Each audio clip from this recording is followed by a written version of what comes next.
Welcome back to my channel. Today I'm going to be unboxing a E85 AME fuel pump. So let's get to it.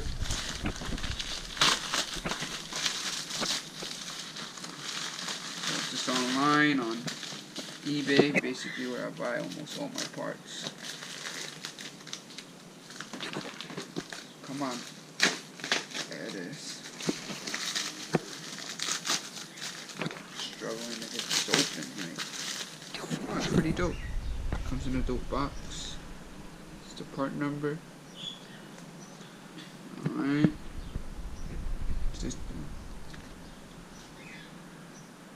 Alright. Well, let's get to it. Cut this open. See what comes in here. Pretty dope box. It's a filter.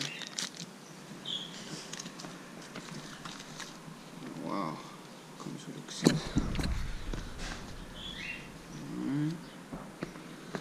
I don't know how to install this, but we'll get to it eventually. Comes sealed. Alright, that's E85. Comes with the clamps. That's negative, that's positive, and instructions. But yeah, other than that, you want to stay tuned on my build, you can just watch it on my channel. I appreciate everyone that's watching it. And yeah, thank you for watching my videos. Peace. See ya. Don't want to be ya. Adios.